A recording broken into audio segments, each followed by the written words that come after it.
SSC পরীক্ষা 2026 এর সকল শিক্ষার্থীদেরকে ইতিহাসের টপ 350টি এমসিকিউ ক্লাসে স্বাগতম। আজকের এই ক্লাসে আমরা তোমাদের ইতিহাসের ক নাম্বার প্রশ্ন, খ নাম্বার প্রশ্ন এবং টপ 300 এমসিকিউ প্রশ্ন নিয়ে এসেছি।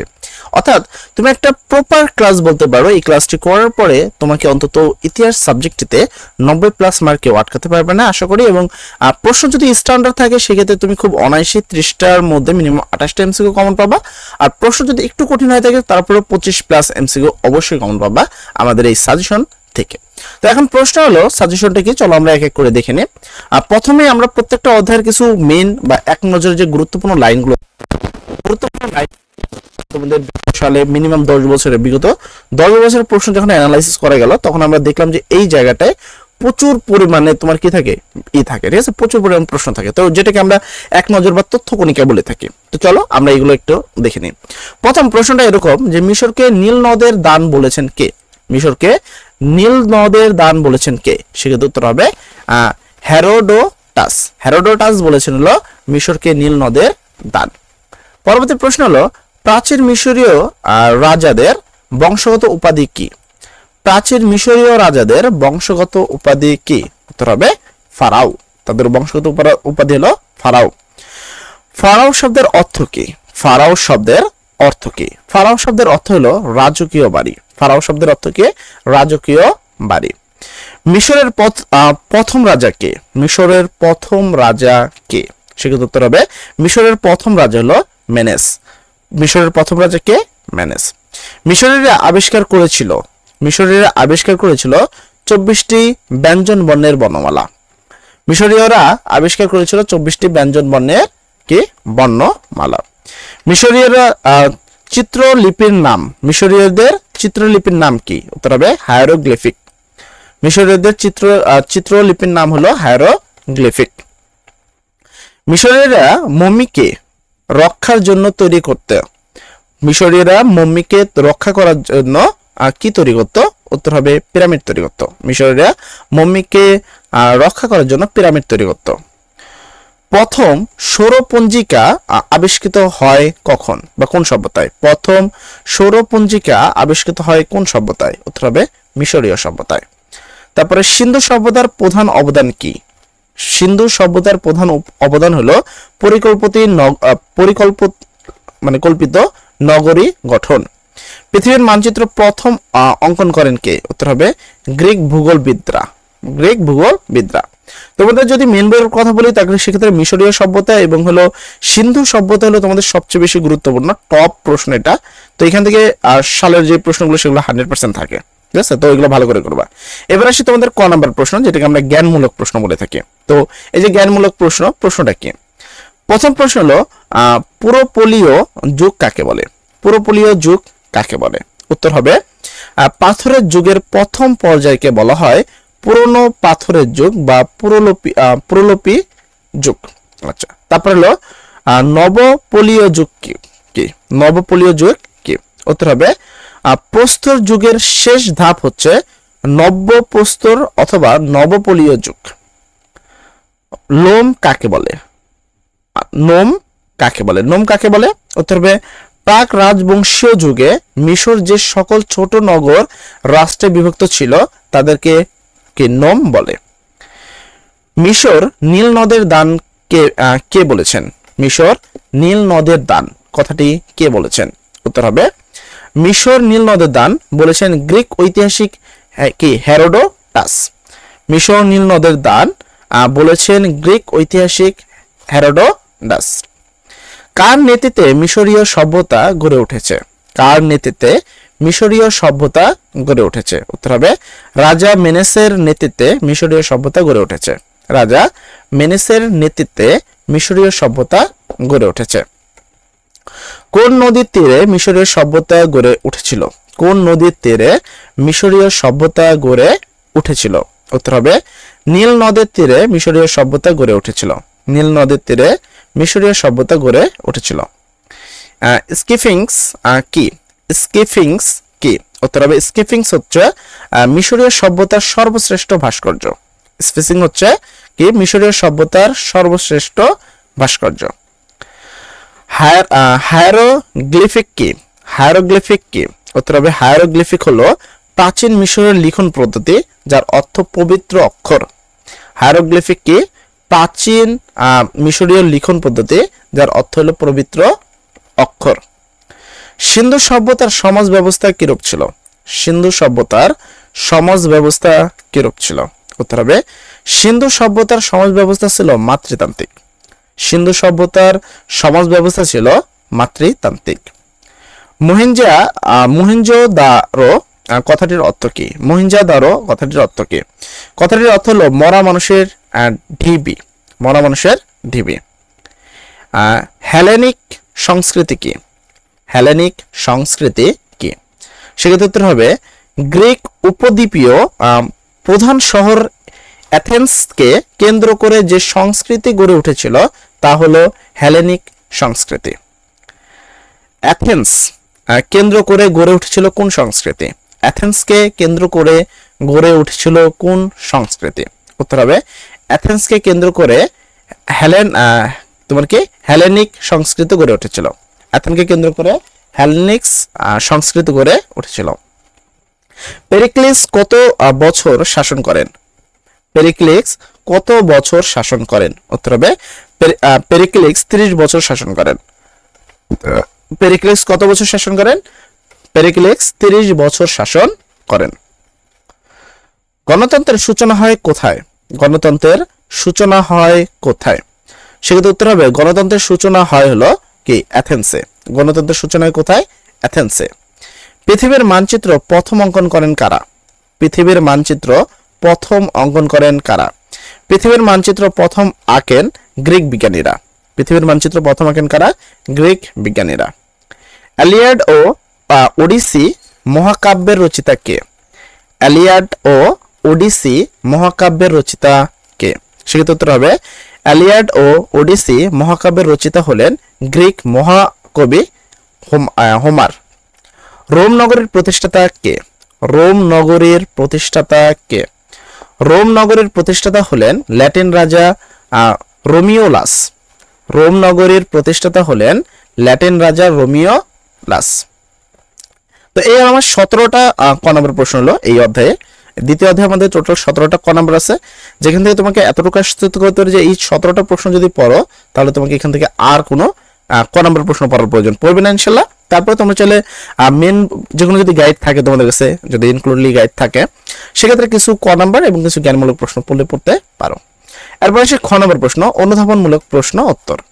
প্রথম প্রশ্ন হলো মিশরকে নীল নদের দান বলা হয় কেন? সেক্ষেত্রে উত্তরটা তোমরা এখানে দেখতে পাচ্ছ। তো আমরা অবশ্যই খ নম্বর প্রশ্ন উত্তরটা দেখাতে যাবো না, কারণ খ নম্বর প্রশ্ন উত্তর দেখাতে গেলে অনেকটা সময় লাগবে। তো সেজন্য তোমাদের জন্য এতটুকু বলতে পারি যে তোমরা চাইলে এই পিডিএফটা অথবা এর সাথে আরো পিডিএফ পাবা, তোমরা এই পিডিএফটা নিতে পারো মাত্র 100 টাকার বিনিময়ে। অর্থাৎ যে কোনো একটি সাবজেক্ট নিতে হলে 100 টাকার বিনিময়ে তুমি পাবা। তুমি সে জায়গায় এই পিডিএফটা পাবা, টেস্ট পেপার পাবা, হ্যান্ড নোট পাবা, দাগানো বই পাবা। তো এত কিছু তুমি পাবা 100 টাকার বিনিময়ে। আর যদি সব সাবজেক্ট নাও মানে 13টা সাবজেক্ট, সেক্ষেত্রে তুমি 500 টাকার মধ্যে 13টা সাবজেক্ট ইজিলি পেয়ে যাবা। নিচে ডিসক্রিপশনে হোয়াটসঅ্যাপ নাম্বার আছে, সেই জায়গায় তুমি আমাদের সাথে যোগাযোগ করতে পারো খুব অনায়াসেই এগুলো নেওয়ার জন্য। যাই হোক, আমি তারপর প্রশ্নগুলো দেখাচ্ছি। যদি একান্ত আর্থিক সমস্যা থাকে সেক্ষেত্রে তোমরা এখান থেকে স্ক্রিনশট দিয়ে নিয়ে পড়তে পারো, তাতে কোনো সমস্যা হবে না ইনশাল্লাহ। আচ্ছা, তারপর প্রশ্ন হলো হায়ারোগ্লিফিক বলতে কি বোঝো? হায়ারোগ্লিফিক বলতে কি বোঝো? উত্তরটা এখানে আছে। মিশরীয়রা মৃতদেহকে মম্মি করে রাখতো কেন? মিশরীয়রা মৃতদেহকে মম্মি করে রাখতো কেন? সেক্ষেত্রে উত্তরটা এখানে আছে। মিশরীয়রা পিরামিড তৈরি করেছিল কেন? মিশরীয়রা পিরামিড তৈরি করেছিল কেন? উত্তর দেখতে পাচ্ছ তুমি এখান থেকে। তারপরে আসে নবপলীয় যুগ কাকে বলে? নবপলীয় যুগ কাকে বলে? উত্তর এখানে আছে। তারপরে সিন্ধু সভ্যতাকে নগর সভ্যতা বলা হয় কেন? সিন্ধু সভ্যতাকে নগর সভ্যতা বলা হয় কেন? উত্তর এখানে আছে। আমি মেনলি এটা তোমাদের বাদ দিচ্ছি, আমি মেনলি এমসিকিউ যাব। আমি ক নাম্বার এবং এমসিকিউ গুলো তোমাদেরকে আজকে মেনলি করাবো। আর পাশাপাশি খ নাম্বার প্রশ্নগুলো তোমাদেরকে জাস্ট দেখা দিচ্ছি। ভিডিও মানে পজ করে তুমি করতে পারো, সমস্যা নেই। ভিডিও ডাউনলোড দিয়ে তুমি করতে পারো, অথবা তুমি পিডিএফ ক্রয় করেও করতে পারো, যে কোনো একভাবে পড়লেই হবে, সমস্যা নেই। জাস্ট প্রশ্নগুলো যদি অনেকে তোমার কি আর্থিক সমস্যা থাকে, যার কারণে আমি প্রশ্নগুলো স্কিপ করছি না। আমি চাইলে কিন্তু সরাসরি এখন এমসিকিউ চলে যেতে পারি এবং এমসিকিউ পর্যায়ক্রমে পড়াতে পারি। বাট অনেকের সমস্যা থাকে, আর্থিক সমস্যা থাকলে তারা আসলে পিডিএফ 100 টাকা তার কাছে অনেক কিছু, তো তাদের জন্য আমি এখানে দেখা দিচ্ছি, তারা স্ক্রিনশট নিয়ে পড়তে পারবে অন্তত। আচ্ছা, তারপরে প্রশ্ন, প্রশ্ন হলো এটা, সেটা হলো তোমার কি প্রাচীন গ্রিক সভ্যতায় নগর রাষ্ট্রগুলোর মধ্যে সদ্যপূর্ণ মনোভাব কিভাবে গড়ে ওঠে? সেক্ষেত্রে উত্তর এখানে আছে, তুমি দেখতে পাচ্ছ, ঠিক আছে। আচ্ছা, এবার আসি বহু নির্বাচন প্রশ্নে। এবার আমরা আসলাম এই অধ্যায়ের মেন প্রশ্নে, যেহেতু আমরা এখানে টপ 300 এমসিকিউ দেখাবো। তো এখানে তোমাদের টোটাল সিলেবাসে আছে হলো 6টা অধ্যায়। এই 6টা অধ্যায় থেকে 300টা প্রশ্ন দেখানো হবে তোমাকে। তো আই হোপ যে এনাফ তোমাদের জন্য এই প্রশ্নগুলো এনাফ। তো এই 300টা পড়লে আমার মনে হয় না তোমার আর কিছু দরকার আছে, ঠিক আছে। কেউ যদি পরীক্ষার দিন রাত্রে একদিন রাত্রেও পড়ে, তার জন্য যথেষ্ট পরিমাণে এটা, ঠিক আছে, আর কিচ্ছু লাগবে না তোমাদের। আচ্ছা, তো প্রশ্ন হলো কে মিশরকে নীল নদের দান বলেছেন? কে মিশরকে নীল নদের দান বলেছেন? সেক্ষেত্রে উত্তর হবে কি হেরোডোটাস। মিশরকে নীল নদের দান কে বলেছেন? হেরোডোটাস। এর পরবর্তী প্রশ্ন দেখো। আচ্ছা, এক সেকেন্ড। আচ্ছা, এর পরবর্তী প্রশ্ন হলো মিশরীয়রা জ্ঞান চর্চায় আগ্রহী ছিল কেন? মিশরীয়রা জ্ঞান চর্চায় আগ্রহী ছিল কেন? আচ্ছা, এক সেকেন্ড, এই প্রশ্নের কোথায়, একটা সেকেন্ড সময় দিবা সবাই, ঠিক আছে। প্রত্যেকটা প্রশ্নের উত্তর তো আমি নিচে লিখে দিছিলাম, বাট এই প্রশ্নের উত্তরগুলো কোথায় আছে নিচে দেখা যাচ্ছে না। আই হোপ যে প্রশ্নগুলো কোথায় কোথায় কোথায়, একটা সেকেন্ড। আচ্ছা, গুরুত্বপূর্ণ সাজেশন দেওয়া আছে, বাট ব্যাপার কি এই প্রশ্ন পিডিএফটা মনে হয় আমি কারেক্ট করি নাই, অথবা কোনো কারণবশত এটার হয়তো বা উত্তরটাকে নিচে লিখে নেই, ভুলে গেছে মনে হয়। তো আই হোপ যে এটা ভুলে গেছে। এরকম ভুল কেমনে করলাম? দেখো এখানে যে প্রশ্নগুলো আছে প্রত্যেকটা প্রশ্ন তোমাদের জন্য খুবই গুরুত্বপূর্ণ, বাট এই প্রশ্নের যে মেন উত্তরটা দেখবে প্রত্যেকটা প্রশ্নের কিন্তু একটা নির্দিষ্ট উত্তর কিন্তু আমরা দিয়ে দিই নিচে, বাট এই প্রশ্নের উত্তরটা কোনো কারণবশত হয়তো দিই নাই। তো এই পিডিএফটা যেহেতু প্রশ্নের উত্তরগুলো দিই নাই এখন। আচ্ছা, সেকেন্ড প্রশ্নটা দেখি তো, একটা সেকেন্ড দাঁড়াবা সবাই, ঠিক আছে, একটু দাঁড়াবা, কোনো কারণে হয়ে যাও। আচ্ছা, এটা তো আমরা দিছি, এটাতে উত্তর দেওয়া হয়েছে, এটাতে উত্তর দিচ্ছি, এটাতে উত্তর দিচ্ছি, কোনো কারণবশত এইটারই খালি উত্তরটা মিসিং হয়ে গেছে। আচ্ছা, কোন কারণও, আচ্ছা যাই হোক, যেহেতু এটা উত্তর মিসিং হয়ে গেছে, এইটা উত্তরটা আমরা ছেড়ে দিচ্ছি। তো এই অধ্যায়টা বাদ দিয়ে আমরা সামনে অধ্যায় চলে যাই, ঠিক আছে। যেহেতু এই অধ্যায়টা মিসিং পড়ে গেছে, মানে এই মিসিং অধ্যায়ের এই প্রশ্নটা মিসিং পড়ে গেছে, তো আমরা এই অধ্যায়ের নৈবিতিক না দেখে আমরা পরের অধ্যায় থেকে সরাসরি শুরু করবো। প্রত্যেকটা প্রশ্নে উত্তর আসলে আমি তাৎক্ষণিক ওই জায়গায় দিয়ে দিই যেন কোনো প্রবলেম না হয়, বাট তারপরেও ওই অধ্যায়টা কোনো কারণবশত যেহেতু অনেক পিডিএফ ক্রিয়েট করছি আমরা, অনেক পিডিএফ তৈরি করা হচ্ছে, তো আই হোপ যে কোনো কারণবশত ওটা মিস হয়ে গেছে, ঠিক আছে। আচ্ছা চলো, তো আমরা পরের অধ্যায় আসি তোমাদের। তো চতুর্থ অধ্যায় এরপরে। তো প্রথম প্রশ্ন হলো মৌর্য বংশের প্রতিষ্ঠাতা কে? মৌর্য বংশের প্রতিষ্ঠাতা কে? উত্তর হবে চন্দ্রগুপ্ত মৌর্য। আচ্ছা, তারপরে প্রাচীন বাংলার প্রথম সার্বভৌম শাসকের নাম কি? প্রাচীন বাংলার প্রথম সার্বভৌম শাসকের নাম কি? উত্তর হবে শশাঙ্ক। শশাঙ্কের রাজধানী কি?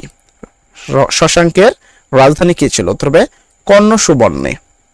মৎস্যায়নের অবসর হয় কখন? মৎস্যায়নের অবসর হয় অষ্টম দশকে। মৎস্যায়নের অবসান হয় কখন? কি অষ্টম শতকে। পালকদের আগমনে মৎস্যায়নের কি অবসান হয়? পালকদের আগমনে মৎস্যায়নের কি হয়? অবসান হয়। লামা তারনাথের বর্ণনা পাওয়া যায় কি? লামা তারনাথের বর্ণনা পাওয়া যায় কোথায়? পাল রাজা গোপালের সিংহাসনে আরোহণ সম্পর্কে জানলে। পাল বংশের পতন ঘটে কখন? উত্তর হবে বিজয় সেনার হাতে। পাল বংশের পতন ঘটে কার হাতে? বিজয় সেনার হাতে। এবার আসি ক নম্বর প্রশ্নে। তো ক নম্বর প্রশ্ন হলো এটা, আমি যদি এটাকে একটু ভালো করে নিই এখান থেকে। আচ্ছা, প্রশ্ন হলো কার রাজত্বকালে উত্তর বাংলার মৌর্য শাসন প্রতিষ্ঠিত হয়? কার রাজত্বকালে উত্তর বাংলায় কি মৌর্য শাসন প্রতিষ্ঠিত হয়? উত্তর হবে সম্রাট অশোকের রাজত্বকালে উত্তর বাংলার কি মৌর্য শাসন প্রতিষ্ঠিত হয়। এরপর প্রাচীন বাংলার প্রথম সার্বভৌমত্ব নরপতি কে? প্রাচীন বাংলার প্রথম সার্বভৌম নরপতি কে? উত্তর হবে প্রাচীন বাংলার প্রথম সার্বভৌম নরপতি হলো শশাঙ্ক। ভুক্তি কি?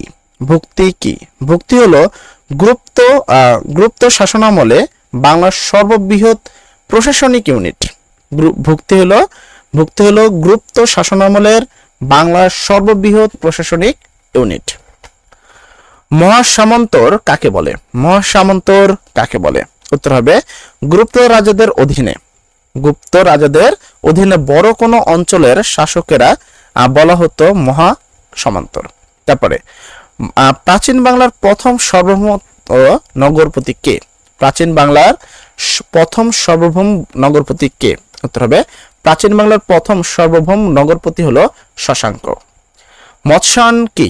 মৎস্যায়ন কি? উত্তর হবে পুকুরে বড় মাছ ছোট মাছকে ধরে গিলে ফেলার মতো বিশৃঙ্খলা পরিস্থিতিকে বলা হয় মৎস্যায়ন। আচ্ছা, তারপরে হলো মৎস্যায়ন চলে কত বছর ব্যাপী? মৎস্যায়ন চলে কত বছর ব্যাপী? উত্তর হবে মৎস্যায়ন চলে 100 বছর ব্যাপী। মৎস্যায়ন চলে কত বছর ব্যাপী? 100 বছর ব্যাপী। পাল বংশ কত বছর রাজত্ব করেন? পাল বংশ কত বছর রাজত্ব করেন? পাল বংশ 750 থেকে 1161 খ্রিস্টাব্দ পর্যন্ত প্রায় 411 বছর রাজত্ব করেন। পাল রাজাদের মধ্যে সর্বশ্রেষ্ঠ ছিলেন কে? পাল রাজাদের মধ্যে সর্বশ্রেষ্ঠ ছিলেন কে? উত্তর হবে পাল রাজাদের মধ্যে সর্বশ্রেষ্ঠ ছিলেন রাজা ধর্মপাল। রাজা ধর্মপাল ছিলেন পালদের মধ্যে সর্বশ্রেষ্ঠ রাজা। ধর্মপাল কত বছর রাজত্ব করেন? ধর্মপাল প্রায় 40 বছর রাজত্ব করেন। ধর্মপাল প্রায় 40 বছর রাজত্ব করেন। কাদের মধ্যে ত্রিশক্তির সংঘর্ষ হয়েছিল? কাদের মধ্যে ত্রিশক্তির সংঘর্ষ হয়েছিল? উত্তর হবে বাংলার পাল বংশ, রাজ পুতনার গুর জর প্রতিহার ও হলো দাক্ষিণান্তের রাষ্ট্রকূল বংশের মধ্যে ত্রিশক্তির সংঘর্ষ হয়।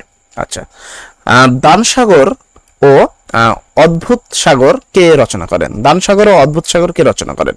দানসাগর ও অদ্ভুত সাগর এই দুটি গ্রন্থ সেন রাজা বল্লাল সেন কি রচনা করেন?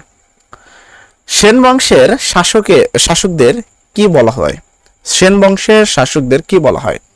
সেন বংশের শাসকদের কি বৃক্ষয়িত্রী বলা হয়। বাংলার সেন বংশের প্রতিষ্ঠাতা কে ছিলেন? বাংলার সেন বংশের প্রতিষ্ঠাতা কে ছিলেন? উত্তর হবে বাংলার সেন বংশের প্রতিষ্ঠাতা ছিলেন হেমন্ত সেন। বাংলার সেন বংশের প্রতিষ্ঠাতা ছিলেন হলো হেমন্ত সেন। 13 শতকের প্রথম দিকে কোন মুসলমান সেনাপতি নদিয়া আক্রমণ করেন? 13 শতকের প্রথম দিকে কোন মুসলমান সেনাপতি নদিয়া আক্রমণ করেন? উত্তর হবে 13 শতকের প্রথম দিকে মুসলমান সেনাপতি ইখতিয়ার উদ্দিন মোহাম্মদ বিন বখতিয়ার খলজি নদিয়া আক্রমণ করেন আর কি। নামটা ভালোই বড়। আচ্ছা, ভুক্তি কি? ভুক্তি হলো গুপ্ত শাসন আমলের বাংলার সর্ববৃহৎ প্রশাসনিক ইউনিট। এরপর আসি খ নম্বর প্রশ্ন। খ নম্বর প্রশ্ন হলো শশাঙ্ককে কেন গৌড় রাজ্যের প্রতিষ্ঠাতা বলা হয়? উত্তর এখানে রয়েছে। তারপরে মৎস্যায়ন বলতে কি বোঝো? উত্তর এখানে রয়েছে, তুমি দেখতে পাচ্ছ মৎস্যায়ন কাকে বলতে কি বোঝো। এরপর প্রশ্ন হলো মৎস্যায়ন এর অবসান ঘটে কিভাবে? মৎস্যায়নের অবসান ঘটে কিভাবে? উত্তর এখানে রয়েছে। এরপরে হলো ত্রিশক্তি সংঘর্ষ বলতে কি বোঝো?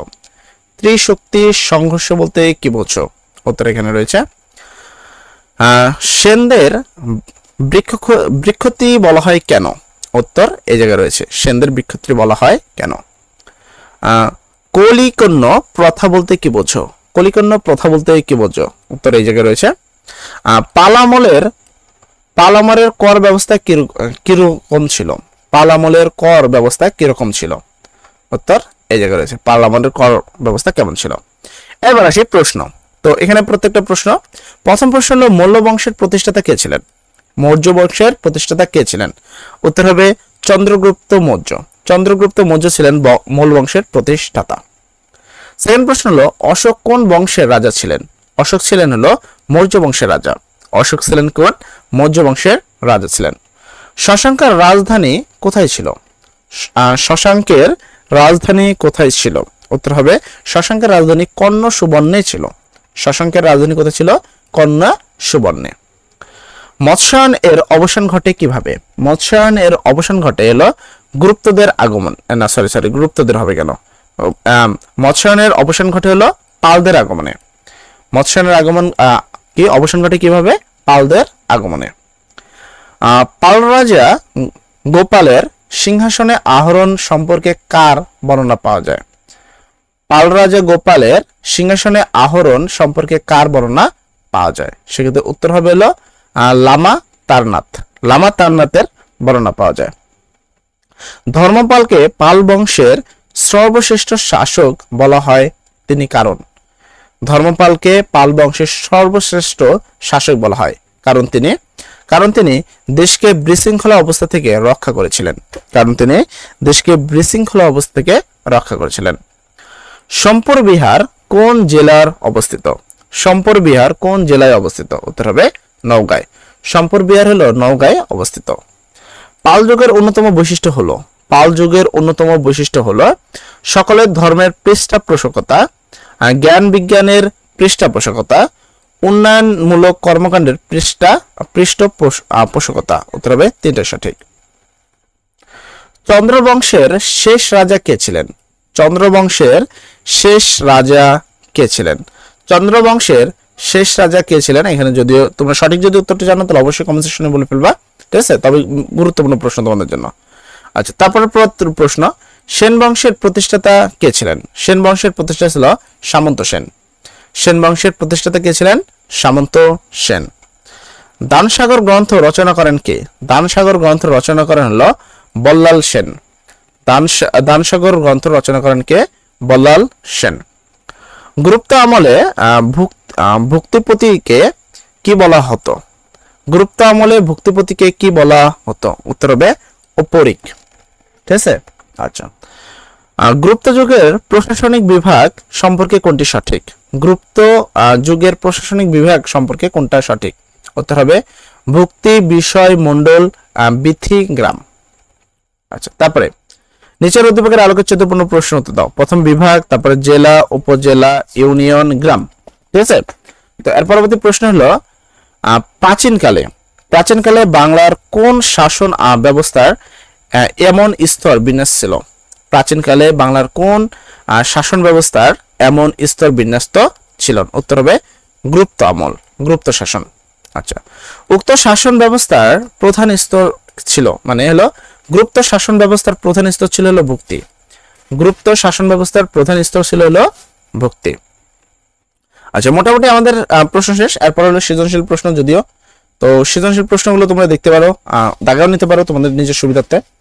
রাষ্ট্র বোর্ড 2022-এর একটি প্রশ্ন তোমাদের জন্য খুবই গুরুত্বপূর্ণ একটি প্রশ্ন, তো এটা করবা। তারপরে বরিশাল বোর্ড 2022-এর প্রশ্ন 2 নম্বরটা, সেটা করে নিবা। সকল বোর্ড 2017-এর প্রশ্ন, এটা খুবই গুরুত্বপূর্ণ তোমাদের জন্য। তো এই যে এখানে তারপর হলো তোমাদের প্রশ্ন, যদি দেখো এখানে যদি এটা একটা স্কুলের প্রশ্ন, তো এই প্রশ্নটা তোমাদের জন্য গুরুত্বপূর্ণ। জাস্ট প্রথম 3টা প্রশ্ন করে নিবা, তাহলেই হবে। সকল বোর্ড 2017, আর বরিশাল বোর্ড 2022 এবং হলো রাজশাহী বোর্ড 2022, এই 3টা প্রশ্ন করলে তোমাকে এখান থেকে আর কেউ আটকাতে পারবে না। এর পরবর্তী অধ্যায়ে চলে যাবো আমরা। অবশ্যই তোমাদের ইনক্লুড হলো তোমাদের সিলেবাসের আওতায় আমরা করবো, ঠিক আছে? সিলেবাসের বাইরে কোনো প্রশ্ন বা কোনো অধ্যায় আমরা করবো না। আচ্ছা, তো এর পরবর্তী সিলেবাসের মধ্যে অধ্যায় হলো 6 অধ্যায়। তো 6 অধ্যায়তে প্রথম থেকে আমরা যে জিনিসগুলো পড়বো, তো প্রথমে যদি আমরা দেখো এখানে বলা হয়েছে বাংলায় মুসলমান শাসনের সূচনা করেন কে? আর কি বাংলায় মুসলমান শাসনের সূচনা করেন কে? উত্তর হবে বখতিয়ার কে? খলজি। বখতিয়ার খলজি কি করেন? প্রথম সূচনা করেন। প্রথম মুসলিম শাসক হিসাবে বাংলা জয় করেন কে? প্রথম মুসলিম শাসক হিসাবে বাংলা জয় করেন হলো খবলিতিয়ার কি? খলজি। তারপর লক্ষণাবর্তী মুসলমান আমলে পরিচিত ছিল হলো লখনৌতি নামে। লক্ষ্মণাবতী মুসলমান আমলে পরিচিত ছিল হলো লখনৌতি নামে। আচ্ছা, শাসকরা সুযোগ পেলেই বিদ্রোহ করতে বলে বাংলাকে বলা হতো কি? বুলগাকপুর। শাসকরা সুযোগ পেলেই বিদ্রোহ করত বলে বাংলাকে কি বলা হতো? শাসকরা সুযোগ পেলেই বিদ্রোহ করত বলে মানে বাংলাকে কি বলা হতো? তবে কি? বুলগাকপুর। বাংলার প্রথম নৌবাহিনী প্রতিষ্ঠা করেন কে? বাংলার প্রথম নৌবাহিনী প্রতিষ্ঠা করেন কে? উত্তর হবে গিয়াসউদ্দিন উজ খলজি। গিয়াসউদ্দিন উজ খলজি সর্বপ্রথম কি করেন? নৌবাহিনীর প্রতিষ্ঠা করেন। মামলুক তুর্কিদের মধ্যে অন্যতম প্রধান ছিলেন কে? মামলুক তুর্কিদের মধ্যে প্রধান অন্যতম কে ছিলেন? সেক্ষেত্রে উত্তর হবে হলো তুগরিল। উত্তর হবে কি? রেল, ঠিক আছে। আচ্ছা, দেন আর পরবর্তী প্রশ্ন যদি আসি আমরা, তো এর পরবর্তী প্রশ্ন যদি দেখো, লেখা আছে ফখরুদ্দিন মোবারক শাহের অন্যতম কৃতিত্ব হলো কি? ফখরুদ্দিন মোবারক শাহের অন্যতম কৃতিত্ব হলো বাংলার স্বাধীনতার ঘোষণা। ফখরুদ্দিনের অন্যতম হলো বাংলার স্বাধীনতার ঘোষণা। বৈষ্ণব ধর্মের প্রবর্তক কে? বৈষ্ণব ধর্মের প্রবক্তা হলো শ্রী শ্রী চৈতন্য। বাংলার নাম জান্নাতাবাদ রাখেন কে? বাংলার নাম জান্নাতাবাদ রাখেন কে? উত্তর হবে সম্রাট হুমায়ুন। বারো ভূঁইয়াদের 12 দ্বারা বোঝানো হয় কেন? 12 ভূঁইয়াদের 12 দ্বারা কি বোঝায়? উত্তর হবে অনির্দিষ্ট সংখ্যক কি জমিদার। 12 ভূঁইয়াদের 12 বলতে বোঝানো হলো অনির্দিষ্ট সংখ্যক জমিদার। ঢাকা বাংলাদেশের রাজধানী হয় কখন? ঢাকা বাংলাদেশের রাজধানী হয় 1610 সালে। ঢাকা বাংলাদেশের রাজধানী হয় কখন? 1610 সালে। ঢাকার নাম জাহাঙ্গীরনগর রাখেন কে? ঢাকার নাম জাহাঙ্গীরনগর রাখেন কে? উত্তর হবে সুবাদার ইসলাম খান। সুবাদার ইসলাম খান হলো ঢাকার নাম জাহাঙ্গীরনগর রাখেন। এরপরে বাংলায় মধ্যযুগের সূচনা করেন কে? বাংলায় মধ্যযুগের সূচনা করেন কে? উত্তর হবে বাংলায় মধ্যযুগের সূচনা করেন ইখতিয়ার উদ্দিন মোহাম্মদ বিন খতিয়ার খজলি। আচ্ছা, বাংলার মধ্যযুগের শুরু হয় কখন? বাংলায় মধ্যযুগের সূচনা তো করেন কে? প্রথমে বললাম, এখন হলো বাংলায় মধ্যযুগের শুরু হয় কখন? মুসলমান শাসনের সূচনাকাল থেকে বাংলা মধ্যযুগের শুরু হয়। মুসলমান শাসনের সূচনাকাল থেকেই বাংলায় মধ্যযুগের শুরু হয়। বখতিয়ার খজলি নদিয়া জয় করেন কত খ্রিস্টাব্দে? বখতিয়ার খজলি নদিয়া জয় করেন কত খ্রিস্টাব্দে? উত্তর হবে তোমার কত? 1204 খ্রিস্টাব্দে। খজলি মালিকদের মধ্যে সর্বশ্রেষ্ঠ কে? খলজি মালিকদের মধ্যে সর্বশ্রেষ্ঠ কে? খলজি মালিকদের মধ্যে সর্বশ্রেষ্ঠ ছিলেন হলো সুলতান গিয়াসউদ্দিন উস খলজি। আচ্ছা, বাংলায় হাফসি শাসন কত বছর স্থায়ী ছিল? বাংলায় হাফসি শাসন কত বছর স্থায়ী ছিল? উত্তর হবে বাংলায় হাফসি শাসন 6 বছর স্থায়ী ছিল। বাংলায় হাফসি শাসন 6 বছর স্থায়ী ছিল। বাংলাদেশের নাম বুলাগাতপুর কে দিয়েছেন? বাংলাদেশের নাম বুলাগাতপুর কে দিয়েছেন? উত্তর হবে ঐতিহাসিক জিয়াউদ্দিন কি বারানি বাংলাদেশের নাম দিয়েছেন বুলাগাতপুর। বুলাগাতপুর কথাটির অর্থ কি? বুলাগাতপুর কথাটির অর্থ হলো বিদ্রোহী নগরী বা বিদ্রোহের নগরী। বুলাগাতপুর কথাটির অর্থ হলো বিদ্রোহের নগরী। তারপরে বাংলার কোন সুলতানের সাথে পারস্যের কবি হাফিজের পত্রলাপ হয়? সেক্ষেত্রে উত্তর হবে হলো সুলতান গিয়াসউদ্দিন আজম শাহের সাথে প্যারিসের কবি হাফিজের পত্রলাপ হতো। হোসেন শাহী বংশের শ্রেষ্ঠ সুলতান কে ছিলেন? হোসেন শাহী বংশের শ্রেষ্ঠ সুলতান ছিলেন কে? উত্তর হবে তোমার কি আলাউদ্দিন হোসেন শাহ। বর্গীদের বাংলা থেকে তাড়ান কেন? বর্গীদের বাংলা থেকে তাড়ান কেন? বর্গীদের বাংলা থেকে তাড়ান আলীবর্দী খাঁ। বর্গীদের বাংলা থেকে তাড়ান কে? আলীবর্দী খাঁ। মুঘল প্রদেশগুলো কি নামে পরিচিত ছিল? মুঘল প্রদেশগুলো কি নামে পরিচিত ছিল? উত্তর হবে মুঘল প্রদেশগুলো সুবা নামে পরিচিত ছিল। মুঘল প্রদেশগুলো কি নামে পরিচিত ছিল? সুবা নামে পরিচিত ছিল। এরপর 6 নম্বর প্রশ্ন, কেন বাংলার প্রথম নৌবাহিনী গঠন করা হয় ব্যাখ্যা করো। সেক্ষেত্রে উত্তরটা আমরা যদি এখান থেকে দেখি, অবশ্যই কোথায় রে একটু এখানে নিব যেন উত্তরটা ভালো দেখতে পারো। আচ্ছা, তো উত্তর হলো এটা। তারপরে বাংলাকে বুলগাতপুর বলা হয়েছিল কেন? বাংলাকে বুলগাতপুর বলা হয়েছিল কেন? তার পরবর্তী প্রশ্ন হলো বাংলা সাহিত্যের প্রসারে হুসেন শাহের অবদান ব্যাখ্যা করো। 6 নম্বর প্রশ্নের উত্তর কিন্তু এখানে রয়েছে। আচ্ছা, তারপরে 12 ভূঁইয়া বলতে কি বোঝো? 12 ভূঁইয়া বলতে কি বোঝো? উত্তর এখানে রয়েছে। এবার আসি আমরা বহু নির্বাচন প্রশ্নে। তো চলো আমরা সরাসরি বহু নির্বাচন প্রশ্ন করি। বাংলায় মুসলমান শাসনের সূচনা করেন কে? বাংলায় মুসলমান শাসনের সূচনা করেন হলো বখতিয়ার খলজি। বখতিয়ার খলজি হলো তিনি কি করেন? বাংলায় মুসলমানদের সূচনা করেন বা শাসনামল করেন? কোন মুসলিম শাসক প্রথম বাংলা জয় করেন? কোন মুসলিম শাসক প্রথম বাংলা জয় করেন? উত্তর হবে বখতিয়ার খোজলি। বখতিয়ার খোজলি কতজন সৈন্য নিয়ে নদিয়া আক্রমণ করেন? বখতিয়ার খোজলি কতজন সৈন্য নিয়ে নদিয়া আক্রমণ করে? উত্তর হবে 17 থেকে 18 জন সৈন্য নিয়ে। ফখরুদ্দিন মোবারক শাহ এর অন্যতম কৃতিত্ব কোনটি? ফখরুদ্দিন মোবারক শাহ এর অন্যতম কৃতিত্ব হলো বাংলার স্বাধীনতার ঘোষণা। আলাউদ্দিন হোসেন শাহ রাজধানী পরিবর্তন করেন কেন? আলাউদ্দিন হোসেন শাহ রাজধানী পরিবর্তন করেন কেন? উত্তর হবে শাসন ব্যবস্থা মজবুত করতে। শাসন ব্যবস্থা মজবুত করতে। বৈষ্ণব ধর্মের প্রবক্তা কে ছিলেন? বৈষ্ণব ধর্মের প্রবক্তা কে ছিলেন? উত্তর হবে শ্রী চৈতন্য। উত্তর হবে কি শ্রী চৈতন্য। তার একটা উদ্দীপক রয়েছে, উদ্দীপকের সাকিবের প্রশ্ন উত্তরটা দিতে হবে। উদ্দীপক পরে 7-8 প্রশ্ন দাও। হাজিরহাট অঞ্চলের নির্বাচিত চেয়ারম্যান নোমান সাহেব জনপ্রিয়। তার এলাকায় হিন্দু ও মুসলমান দুই সম্প্রদায় বাস করে। তিনি নিজে মুসলমান হলেও যোগ্যতা অনুসারে হিন্দুদেরকেও বিভিন্ন কাজের দায়িত্ব দিতেন। তার এ ধর্মের উদারতার ফলে এলাকায় সাম্প্রদায়িক সম্প্রীতি তৈরি হয়। প্রশ্ন হলো মধ্যযুগের কোন সুলতানের শিক্ষা নোমান সাহেবকে অনুপ্রেরণা জাগিয়েছে? উত্তর হবে আলাউদ্দিন হোসেন শাহ। উত্তর হবে আলাউদ্দিন হোসেন শাহ। উক্ত সুলতানের কর্মকাণ্ডের ফলে মানে আলাউদ্দিন হোসেন শাহ এই যে রয়েছে তার কর্মকাণ্ডের ফলে কি হয়েছে? তার কর্মকাণ্ডের ফলে প্রথম হিসাব হলো অদূরদর্শী রাজনীতির পরিচয় মেলে, দক্ষতার শেষে শাসন কার্য পরিচালিত হয়। উত্তর হবে 2 ও 3। বাংলার প্রকৃত স্বাধীনতা কে প্রতিষ্ঠা করেন? বাংলার প্রকৃত স্বাধীনতা কে প্রতিষ্ঠা করেন? উত্তর হবে ইলিয়াস শাহ।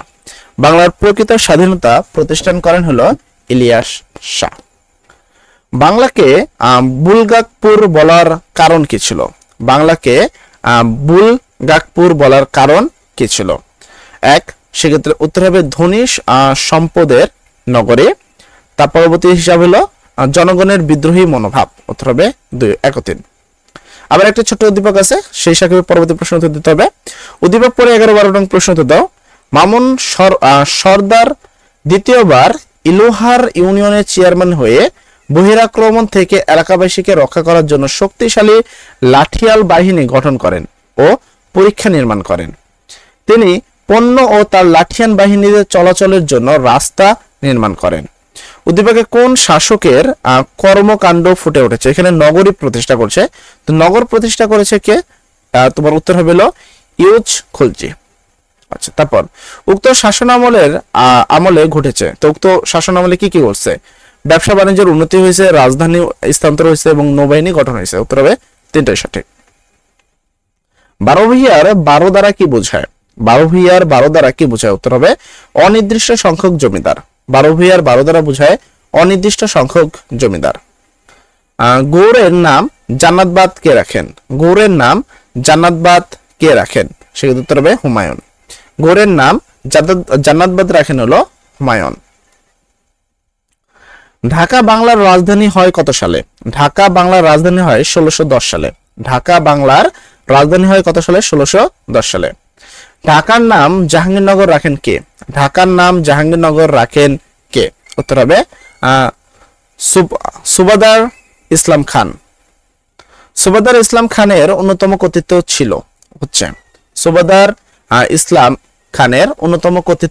ছিল ঢাকার রাজধানী স্থানান্তরে, জমিদারি শাসনের অবসানে, শক্তিশালী নৌবাহিনী গঠনে। উত্তর হবে 3টাই সঠিক।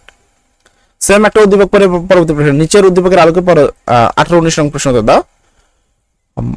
মোকাব্বির সাহেব এক সময় শহীদনগর উপজেলা চেয়ারম্যান ছিলেন। তিনি জাতীয় ধর্মের কোনো পার্থক্য করতেন না বলে বিভিন্ন সম্প্রদায়ের মধ্যে শান্তিময় পরিবেশ গড়ে ওঠে। তিনি সুফি সাধকদের ভক্তি করতেন এবং বলতো মসজিদ, মাদ্রাসা, তারপর তরুণ দুর্গা তৈরি করেন। বহুকাল ধরে চেয়ারম্যান থাকায় সে উপজেলায় শিক্ষা দীক্ষা উন্নতি ও সাধিত হয়। প্রশ্ন হলো মোকাব্বির সাহেবের সাথে মধ্যযুগের কোন সুলতানের মিল রয়েছে?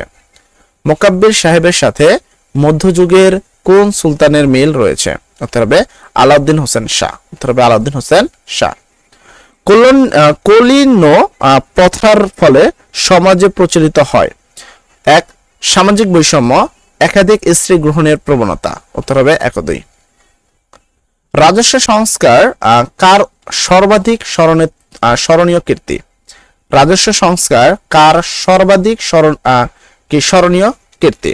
উত্তর হবে মুর্শিদ কুলি খানের। মুঘল প্রদেশগুলো প্রচলিত ছিল কি নামে? মুঘল প্রদেশগুলো প্রচলিত ছিল কি নামে? উত্তর হবে সুবা নামে। উত্তর ছিল কি? সুবা নামে। আর পরবর্তী সৃজনশীল প্রশ্ন। তো আমরা এখানে সৃজনশীল প্রশ্নগুলো দেখতে পাচ্ছি। তো তোমরা এই প্রশ্নগুলো করে নিবা। রাজশাহী বোর্ড 2020 যে প্রশ্ন আছে সেটা করবা। তার পরবর্তী প্রশ্ন হলো তোমাদের যেটা আছে, আমি প্রত্যেকটা করছি। দিনাজপুর বোর্ড 2020 প্রশ্ন পড়বা, এই অধ্যায় থেকে আরো পড়বা। কুমিল্লা বোর্ড 2020 প্রশ্ন পড়বা, রাজশাহী বোর্ড 2019 প্রশ্ন পড়বা। তো এই তো মোটামুটি এই কটা জিনিস পড়লে আশা করি তোমাদের আর কোনো সমস্যা হবে না, আর কিছু পড়ার প্রয়োজন পড়বে না ইনশাল্লাহ। তো চলে যাবো আমরা পরবর্তী অধ্যায়।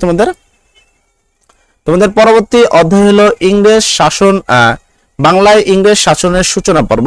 তো এই অধ্যায় থেকে আমরা কি কি টপিকগুলো পড়বো যদি আমরা ভালো করে খেয়াল করি। তো সেম প্রথমে আমরা এই অধ্যায়টিতে তথ্যকণিকা বা গুরুত্বপূর্ণ লাইনগুলো পড়বো, দেন আমরা ক নাম্বার প্রশ্ন পড়বো, দেন আমরা এমসিকিউ প্রশ্ন পড়বো, ঠিক আছে। আর সৃজনশীল প্রশ্নগুলো দাগিয়ে দিব ইনশাআল্লাহ, তাহলে ক্লিয়ার। আচ্ছা, প্রথম প্রশ্ন, উপদেশে আসেন কখন? কি? ভাস্কো দা গামা ভারত উপমহাদেশে আসেন কখন? উত্তর হবে 1948 সালে, 1498 খ্রিস্টাব্দে। ইংরেজরা ভারতবর্ষে প্রথম বাণিজ্য কুটি নির্মাণ করেন? ইংরেজরা ভারতবর্ষের প্রথম বাণিজ্য কুটি নির্মাণ করেন কখন? এটা আসলে হবে এখানে। আচ্ছা, তারপরে ফোর্ট উইলিয়াম দুর্গ নির্মাণ করা হয় কখন? ফোর্ট উইলিয়াম দুর্গ নির্মাণ করা হয় হলো 1700 সালে। ফোর্ট উইলিয়াম দুর্গ কখন নির্মাণ করা হয়? 1700 সালে। অন্ধকূপ হত্যা নামে মিথ্যা কাহিনী প্রচার করেন কে? অন্ধকূপ হত্যা নামে মিথ্যা কাহিনী প্রচার করেন কে? উত্তর হবে হলওয়েল। অন্ধকূপ হত্যা নামে মিথ্যা কাহিনী প্রচার করেন হলো হলওয়েল। পলাশীর যুদ্ধে সংগঠিত হয়? পলাশীর যুদ্ধ সংগঠিত হলো 1957 সালে। পলাশীর যুদ্ধ সংগঠিত হয় কখন? 1957 সালে। পলাশীর যুদ্ধ নবাবের পতন ঘটে। পলাশীর যুদ্ধে নবাবের পতন ঘটে মির্জাফরের ষড়যন্ত্রে। পলাশীর যুদ্ধে নবাবের পতন ঘটে কেন? মির্জাফরের ষড়যন্ত্রে। দৈত্য শাসনের ফলে কি ঘটে? দেশের অর্থনীতি ভেঙে পড়ে। দৈত্য শাসনের ফলে দেশের অর্থনীতি ভেঙে পড়ে। 76-এর মন্বন্তর বলা হয় কোন সালকে? 76-এর মন্বন্তর বলা হয় বাংলার কোন সালকে? উত্তর হবে 1176 সালকে। চিরস্থায়ী বন্দোবস্ত প্রবর্তন করেন হলো 1793 সালে। এর পাশে আমরা ক নাম্বার অর্থাৎ জ্ঞানমূলক প্রশ্ন। এরপর ক নাম্বার জ্ঞান। আর তোমরা অনেকে বলো যে ভাই সংক্ষিপ্ত প্রশ্ন দেন না, অনুধাবনমূলক যে প্রশ্নগুলো দেওয়া হয় সেগুলো কিন্তু তোমাদের সংক্ষিপ্ত প্রশ্নও থাকে। তো ওইগুলো পড়ে নিলে তোমাকে আর কিছু পড়ার প্রয়োজন পড়বে না, ঠিক আছে। তো চলো আমরা সামনের দিকে যাই।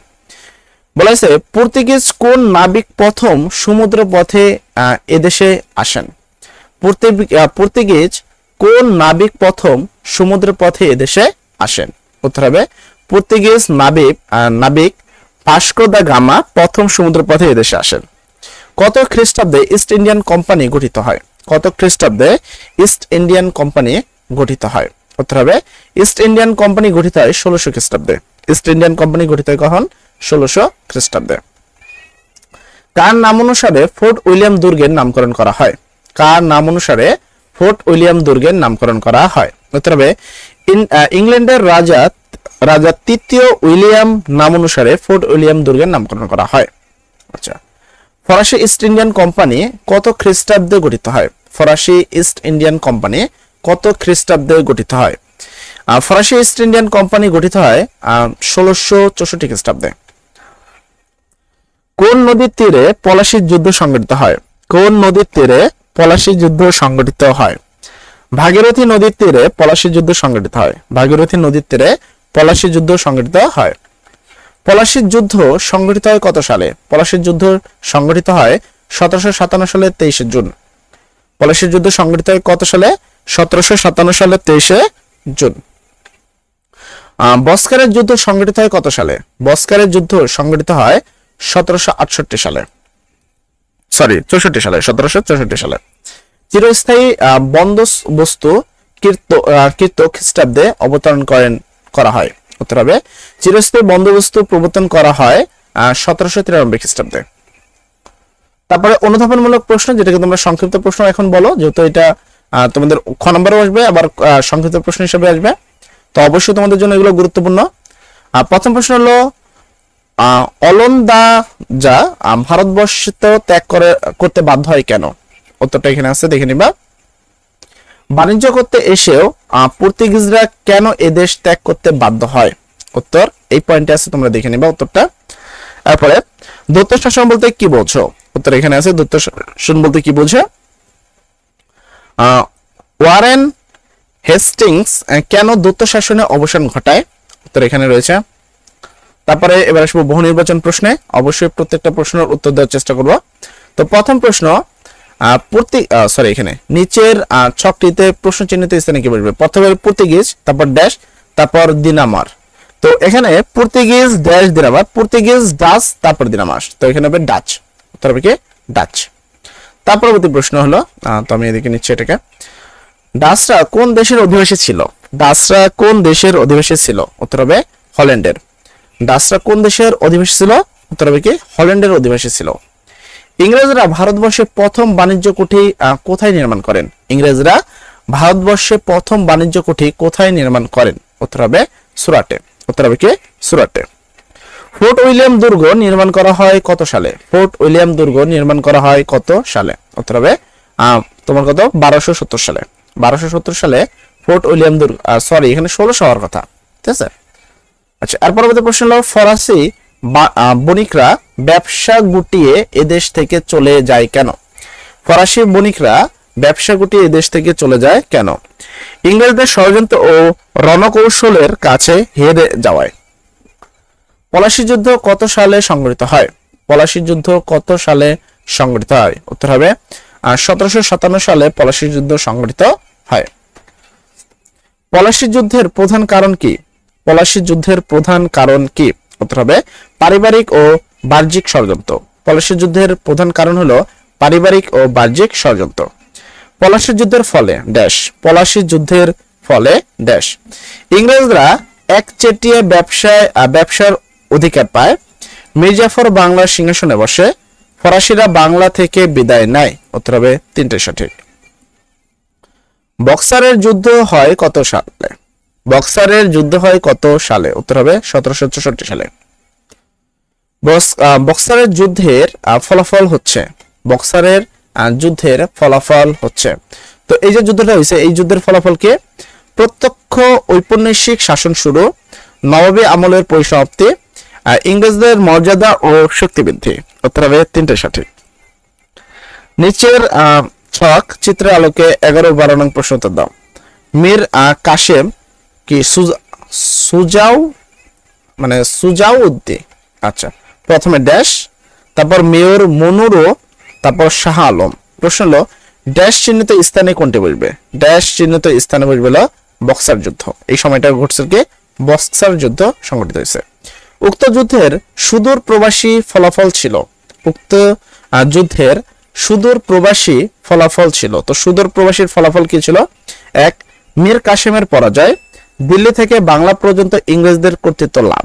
উত্তর হবে 1-2। উত্তর হবে কি 1-2। দৈত্য শাসনের ফলে, দৈত্য শাসনের ফলে দেশের অর্থনীতি ভেঙে পড়েছে। দৈত্য শাসনের ফলে দেশের অর্থনীতি ভেঙে পড়েছে। 76-এর মনন্তর কত খ্রিস্টাব্দে হয়? 76-এর মনন্তর 1770 খ্রিস্টাব্দে হয়। 76-এর মনন্তর কত খ্রিস্টাব্দে হয়? 1770 খ্রিস্টাব্দে। এর পরবর্তী প্রশ্ন হলো অনুচ্ছেদ পরে 15-16 নং প্রশ্ন দিতে হবে। মীর জনসন ফুলপুর অঞ্চলে ব্যবসা করতে এসে জমিদারের দুর্বলতার কারণে তাকে উৎখাত করেন। জমিদারের লাঠিয়াল বাহিনীর প্রধানকে ক্ষমতায় বসিয়ে জনসন আড়াল থেকে শাসন করতে পরিচালিত করেন। জনসন ও তার ব্যবসায় প্রতিষ্ঠান সমস্ত অর্থনৈতিক সুবিধা ভোগ করে এবং এই দেশে বিশেষ শাসন ব্যবস্থা প্রবর্তন করেন। এটা সম্পূর্ণ মির্জাফরের মতো বিষয়। মীর জনসনের কর্মকাণ্ডে ইতিহাসের কোন ব্যক্তির কর্মকাণ্ডের প্রতিফলন ঘটে? সেক্ষেত্রে উত্তর হবে রবার্ট ক্লাইভ। রবার্ট ক্লাইভ মির্জাফরকে মানে হলো নবাবের যে সৈন্য ছিল, প্রধান সৈন্য ছিল, তাকে শাসনে বসায়া কি তার কিন্তু এই ভোগটা তিনি করেছেন। তো রবার্ট ক্লাইভের ঘটনা এটা। উক্ত ব্যক্তির বিশেষ শাসন পদ্ধতির ফলে, মানে উক্ত ব্যক্তি বলতে রবার্ট ক্লাইভ, রবার্ট ক্লাইভের বিশেষ শাসনের ফলে কৃষি অর্থনীতি ভেঙে পড়ে, ভয়াবহ খাদ্য সংকট দেখা দেয়, অনেক লোকের মৃত্যু ঘটে। উত্তর হবে তিনটাই সঠিক। চিরস্থায়ী বন্দোবস্ত কত সালে প্রবর্তিত হয়? চিরস্থায়ী বন্দোবস্ত কত সালে প্রবর্তিত হয়? উত্তর হবে 1793 সালে। কত সালে? 1793 সালে। উদ্দীপকটি পড়ো এবং 18-19 প্রশ্ন উত্তর দাও।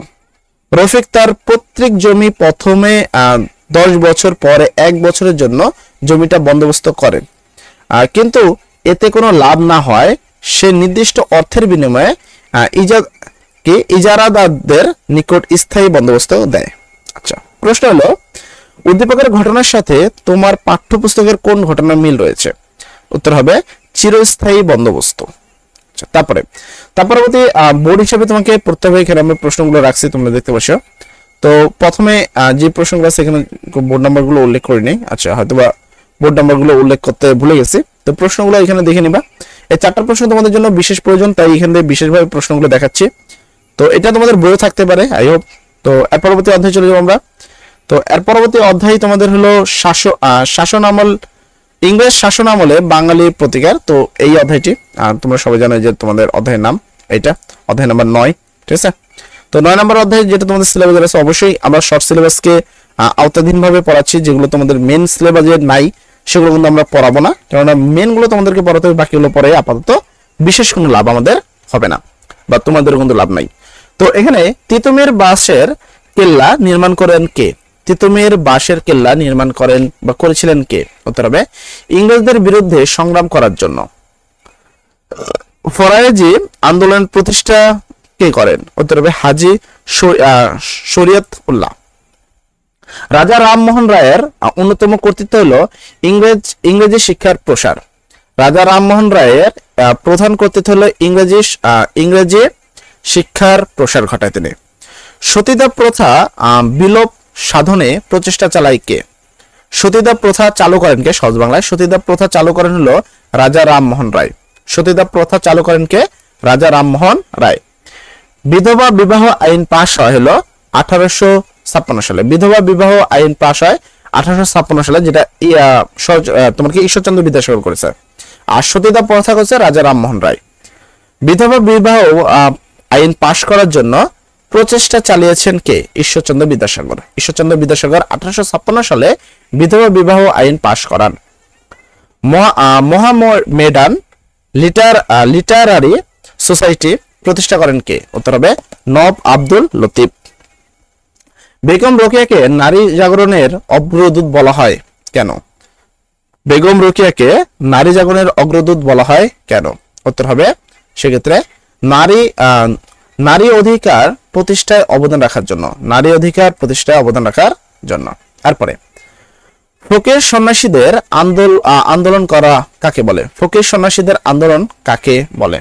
সেক্ষেত্রে আমরা যদি এটাকে একটু বড় আছে উত্তরটা, 18 শতকের শেষার্ধে বাংলায় ফকির সন্ন্যাসী ইংরেজদের বিরুদ্ধে যে আন্দোলন শুরু করে তাকেই ফকির সন্ন্যাসীর আন্দোলন বলা হয়। আচ্ছা, তার পরবর্তী প্রশ্ন, ফকির আন্দোলনের নেতা কে ছিলেন? ফকির আন্দোলনের নেতা কে ছিলেন? উত্তরে ফকির আন্দোলনের নেতা ছিলেন মজনু শাহ। ছিলেন কে? মজনু শাহ। তারপর ফরাজি আন্দোলনের নেতা কে ছিলেন? ফরাজি আন্দোলনের নেতা কে ছিলেন? তো ফরাজি আন্দোলনের নেতা ছিলেন হলো শাহী শরীয়ত উল্লাহ। শাহী শরীয়ত উল্লাহ। দুদু মিয়ার পুরো নাম কি? দুদু মিয়ার পুরো নাম কি? দুদু মিয়ার পুরো নাম হলো মোহাম্মদ মুহসিন উদ্দিন আহমেদ। আর পরবর্তী প্রশ্ন আমরা যদি এখানে দেখি, একটু দাঁড়াবো আমরা, ঠিক আছে। আচ্ছা, নীল চাষের কত খ্রিস্টাব্দে বিদ্রোহে ফুটে পড়ে? নীল চাষের কত খ্রিস্টাব্দে বিদ্রোহে ফুটে পড়ে? নীল চাষিরা 1859 খ্রিস্টাব্দে বিদ্রোহে ফেটে পড়ে। ভারতের প্রথম আধুনিক পুরুষকে? ভারতের প্রথম আধুনিক পুরুষকে? রাজা রামমোহন রায় ভারতের প্রথম আধুনিক পুরুষ। ইয়াং বেঙ্গল আন্দোলনের প্রবক্তা ছিলেন কে? ইয়াং বেঙ্গল আন্দোলনের প্রবক্তা ছিলেন কে? ইয়াং বেঙ্গল আন্দোলনের প্রবক্তা ছিলেন হলো হেনরি লুই ডিরোজিও। বিধবা বিবাহ আইন পাশ করা হয় কার প্রচেষ্টায়? বিধবা বিবাহ আইন পাশ করা হয় ঈশ্বরচন্দ্র বিদ্যাসাগরের প্রচেষ্টায়। বিধবা বিবাহ আইন পাশ করা হয় কার? ঈশ্বরচন্দ্র বিদ্যাসাগরের প্রচেষ্টায়। আর একটা জিনিস মনে রাখবো, বিধবা বিবাহ একটা আর সতীদাহ প্রথা একটা। সতীদাহ প্রথা করে রাজা রামমোহন রায়, আর বিধবা বিবাহ আইন পাশ করেন হলো ঈশ্বরচন্দ্র বিদ্যাসাগর। বাংলা সাহিত্যে গদ্যের জনক কে? বাংলা সাহিত্যে গদ্যের জনক কে? বাংলা সাহিত্যে গদ্যের জনক ঈশ্বরচন্দ্র বিদ্যাসাগর। বাংলা সাহিত্যের গদ্যের জনককে ঈশ্বরচন্দ্র বিদ্যাসাগর। অবরোধ বাসিনী গ্রন্থটির রচিতা কে? অবরোধ বাসিনী গ্রন্থটির রচিতা কে? অবরোধ বাসিনী গ্রন্থটির রচিতা হলো বেগম রোকেয়া। অবরোধ বাসিনী গ্রন্থটির রচিতা হলো কে? বেগম রোকেয়া। খ নম্বর প্রশ্ন, বা তোমরা যেটাকে সংক্ষিপ্ত প্রশ্ন বলে থাকো, তো সংক্ষিপ্ত প্রশ্ন এটা থাকবে, খ নম্বর প্রশ্ন এটা থাকবে। তো উত্তরগুলো অবশ্যই তোমরা চাইলে স্ক্রিনশট দিয়ে নিতে পারো, অথবা এই পিডিএফটা আমাদের থেকে ক্রয় করতে পারো মাত্র 100 টাকার বিনিময়ে।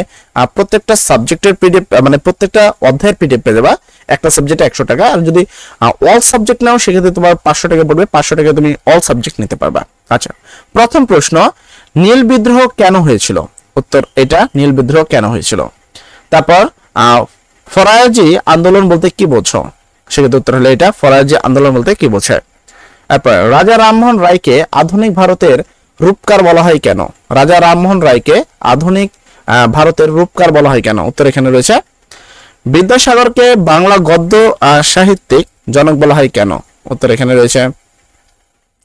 কেন মোহাম্মদ মহসিনকে দানবীর বলা হয়?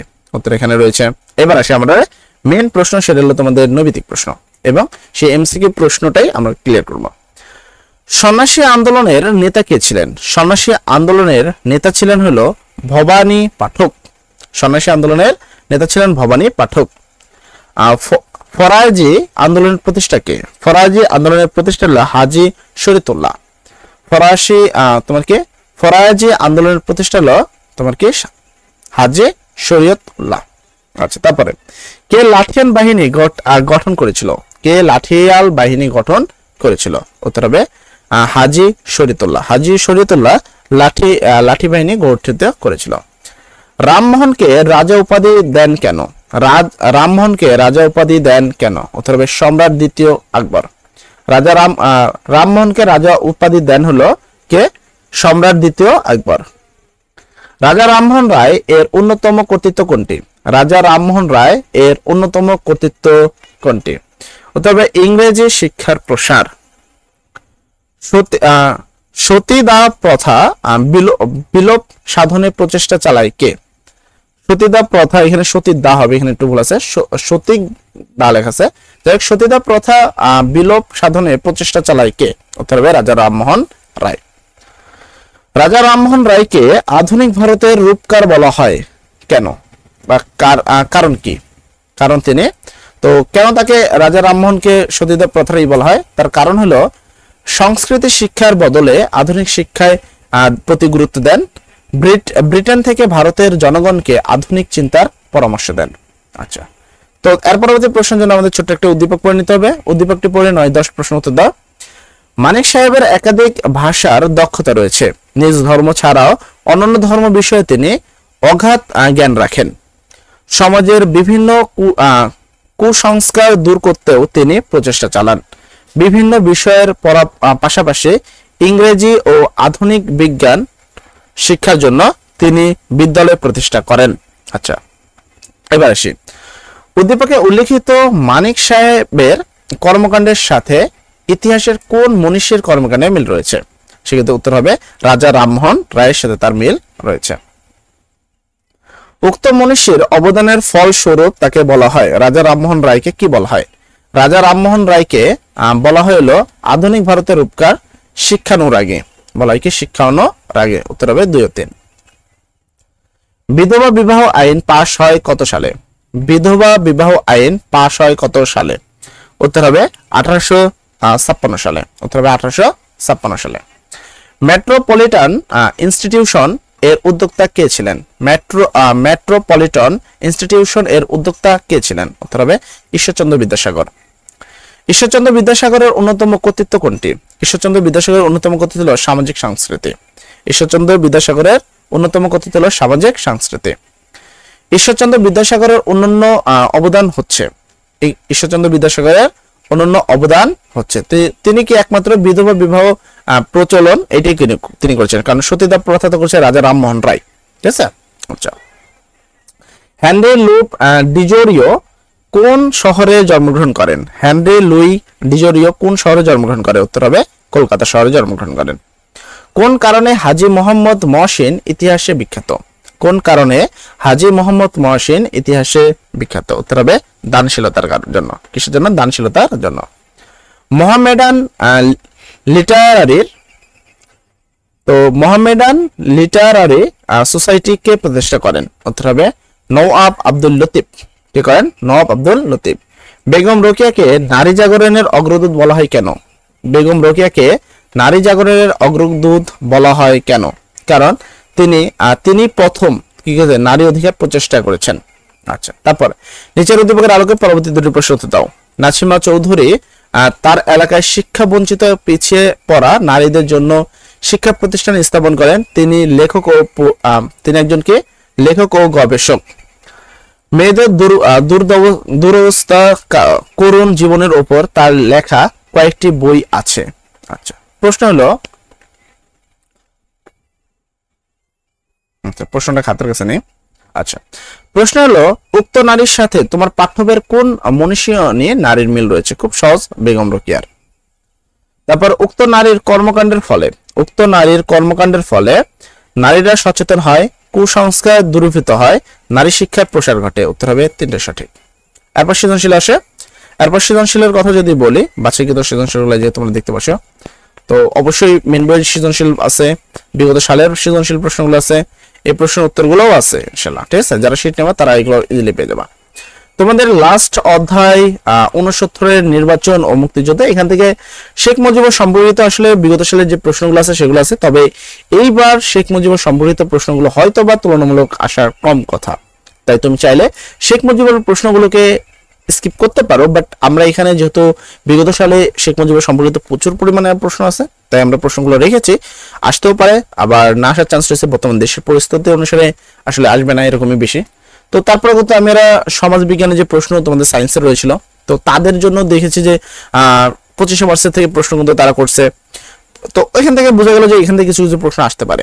আচ্ছা, যাই হোক, চলো আমরা শুরু করি। বাংলাদেশের স্বাধীনতার ঘোষণা দেন কে? উত্তর হবে বঙ্গবন্ধু শেখ মুজিবুর রহমান। বাংলাদেশের স্বাধীনতার মহানায়ক কে? বঙ্গবন্ধু শেখ মুজিবুর রহমান। স্বাধীন বাংলাদেশের ক্ষেত্রে প্রস্তুত করে দিয়েছিল 1970 সালের সাধারণ নির্বাচন। বাংলাদেশের পতাকা প্রথম উত্তোলন করা হয় 1971 সালের 2রা মার্চ। বঙ্গবন্ধুর 7 মার্চের ভাষণকে বিশ্বের প্রমাণত্ব ঐতিহ্য হিসেবে স্বীকৃতি দিয়েছে ইউনেস্কো। পাকিস্তানের সেনাবাহিনী ঘুমন্ত মানুষের উপর আক্রমণ করেন 1971 সালের 25 মার্চ মধ্যরাতে। মুজিবনগর সরকারের প্রধানমন্ত্রী ছিলেন তাজউদ্দিন আহমেদ। মুজিবনগর সরকার শপথ গ্রহণ করে 1971 সালের 17 এপ্রিল। মুক্তিযুদ্ধের সময় বাংলাদেশকে ভাগ করা হয় 11টি সেক্টরে। নারীদের মধ্যে বীর প্রতীক খেতাব লাভ করেন তারামন বিবি ও তোমাকে সেতারা বেগম। কনসার্ট ফর বাংলাদেশ এই উদ্যোগ গ্রহণ করেন পণ্ডিত রবিনসকর। বাংলাদেশের মুক্তিযুদ্ধে সরাসরি সমর্থন করেন ভারত। আচ্ছা, তারপরে আইনগত কাঠামো আদেশ কি? আইনগত কাঠামো আদেশ কি? আইনগত কাঠামো আদেশ হলো ইয়াহিয়া খান ঘোষিত একটি নির্বাচিত প্রক্রিয়া, যেখানে সার্বভৌমত্ব পার্লামেন্টের বদলে একটি দুর্বল পার্লামেন্টের রূপরেখা দেওয়া হয়। এরপরে 1970 সালের নির্বাচন বা 1970 এর নির্বাচন কার নীতিতে নির্বাচন কমিশন গঠন করা হয়েছিল? 1970 এর নির্বাচনে বিচারপতি আব্দুল সাত্তারের নেতৃত্বে নির্বাচন কমিশন গঠন করা হয়েছিল। আর পরবর্তী প্রশ্ন বলা হয়েছে 1970 সালের নির্বাচনে আওয়ামী লীগ জাতীয় পরিষদে সর্বমোট কতটি আসন লাভ করেছিল? 1970 সালের নির্বাচনে আওয়ামী লীগ সংরক্ষিত আসন সহ জাতীয় পরিষদে সর্বমোট 167টি আসন লাভ করেছিল। পাকিস্তানের প্রথম শাসনতন্ত্র রচিত হয় কত সালে? পাকিস্তানের প্রথম শাসনতন্ত্র রচিত হয় 1956 সালে। বঙ্গবন্ধু 7 মার্চের ভাষণ প্রথম দাবিটি কি ছিল? বঙ্গবন্ধু 7 মার্চের ভাষণের প্রথম দাবিটি ছিল সাময়িক আইন প্রত্যাহার করা। অপারেশন সার্চলাইট কি? 1971 সালের 25 মার্চ রাতে পাকিস্তান হানাদার বাহিনী পূর্ব বাংলায় যে হত্যাযজ্ঞ চালায় তার সাংকেতিক নাম হলো অপারেশন সার্চলাইট। কালরাত্রি কি? 1971 সালের 25 মার্চের গণহত্যার একটি রাতটি বাংলাদেশের ইতিহাসে কালরাত্রি হিসাবে পরিচিত। মুজিবনগর সরকার কি? মুক্তিযুদ্ধের সুষ্ঠুভাবে পরিচালনার জন্য 1971 সালের 10 এপ্রিল মেহেরপুর জেলায় বৈদ্যনাথ তলায় যে সরকার গঠন করা হয় সেটি মুজিবনগর সরকার নামে পরিচিত। কত তারিখে মুজিবনগর সরকার গঠিত হয়? 1971 সালের 10 এপ্রিল মুজিবনগর সরকার গঠিত হয়। মুজিবনগর সরকার শপথ গ্রহণ করে কত তারিখে? মুজিবনগর সরকার 17 এপ্রিল শপথ গ্রহণ করে। মুজিবনগর সরকার কোথায় শপথ গ্রহণ করে? মেহেরপুর জেলার বৈদ্যনাথ তলায় বর্তমান মুজিবনগর সরকার শপথ গ্রহণ করে। মুজিবনগর সরকারের রাষ্ট্রপতি কে ছিলেন? মুজিবনগর সরকারের রাষ্ট্রপতি ছিলেন বঙ্গবন্ধু শেখ মুজিবুর রহমান। মুজিবনগর সরকারের প্রধানমন্ত্রী কে ছিলেন? মুজিবনগর সরকারের প্রধানমন্ত্রী ছিলেন তাজউদ্দিন আহমেদ। বীরাঙ্গনা কাদেরকে বলা হয়? বীরাঙ্গনা সেই সমস্ত বীর নারীকে বলা হয় যারা 1971 সালে পাকিস্তানি হানাদার বাহিনী দ্বারা নির্যাতিত হয়েছিল। পোড়ামাটি নীতি কি?